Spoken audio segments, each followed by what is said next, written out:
by tanker, Canada is now shipping liquefied natural gas to Asia. The federal government wants to see this site double. Twice the tankers, twice the gas, in the hopes of generating big profit. The expansion of Canada's only LNG terminal is the very first national building project on the Prime Minister's list. This will directly help transform our country into an energy superpower. So what will it cost, and what would Canada get out of it? We went to LNG Canada headquarters in Calgary to find out.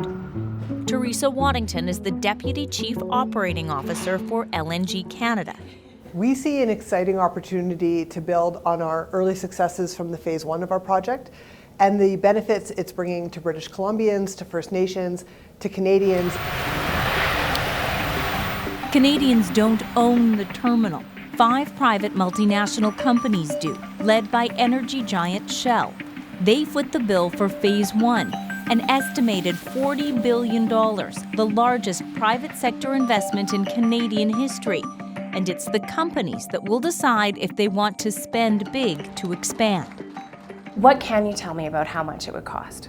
Phase 2 won't be as much as phase 1, so it won't be the largest private sector investment in Canadian history, but it will be a substantial investment in that export capacity and in Canada's natural resource sector. She's not talking numbers, but the federal government's National Projects Office estimates the private companies could invest $33 billion in the project. Now, when you're talking about the cost of a major energy project, it's not just money. There's environmental impact and emissions. Those costs are complicated with natural gas because a lot depends on how the plant operates. I'll break that down in a minute. But first, check out what the expansion would look like. This is the current LNG Canada site.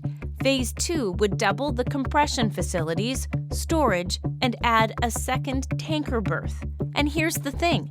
This 670-kilometer-long pipeline feeding natural gas to the terminal is already built. That means the chance of protests and court challenges is low. So the good news is that the pipeline itself is in the ground and ready to go. The doubling will be done through compressor stations that will be added along the pipeline route. Please join me in thanking the panelists.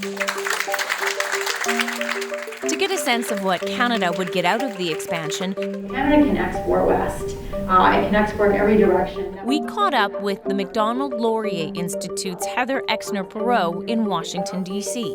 She's here pitching Canadian energy, and she thinks the LNG Canada expansion is a no-brainer. This is absolutely a net benefit in the billions of dollars. She's not talking about profits. Remember, this is a private enterprise. The companies get the cash when they sell the gas. The billions she's talking about are in royalties and taxes, specifically to the government of British Columbia. One of the reasons why BC, I think, has become more supportive of LNG in the past 8 months is because of its fiscal position. It is very true that BC is very rich in natural gas. Liquefying it and getting it to these richer Asian markets is a way for it to get a lot more royalties. The other big benefit? Jobs. LNG Canada says as many as 4,000 positions will be created in construction and 90 full-time roles once it's up and running. Many of those jobs would go to members of the Haisla Nation. The LNG Canada site is on Haisla traditional territory. More consultation with the nation will happen for Phase 2, but its relationship with the project is largely positive.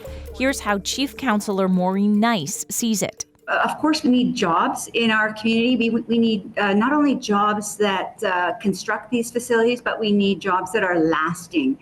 So Canada gets tax revenue, royalties, jobs, the companies get profit. Sounds like a strong case to expand. But the thing is, there's still a lot of uncertainty and no guarantee that the investors will make the decision to go ahead. Well, the market is getting more crowded. We may even have a glut in the next 5-6 years because it's not only Canada that's producing LNG plants. Werner Atweiler is a professor at UBC's Sauder School of Business. He says the case for Phase 2 depends on predictions of how much LNG Asian countries will need by the time the plant is up and running. And so if the investors will end up in a profitable position really depends on the natural gas price they can lock in to long-term contracts. And there is a big if here. He sees two reasons why it's not a sure thing. One, other countries, including the United States and Australia, are way ahead of Canada on LNG. And second, by the time Phase 2 is ready, those countries may have found a cheaper, greener way to produce energy, specifically buying solar panels mass-produced in China. And China is moving very, very strongly in this direction. They have invested more than any other country in the last few years into expanding their footprint in renewable energy.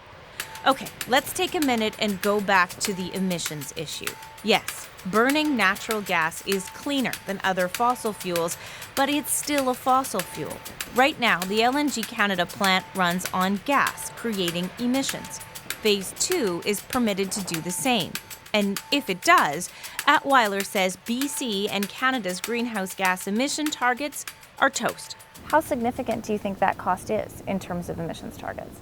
Well, it would set us back in Canada, the same way we have seen with the increase of the oil industry in Alberta.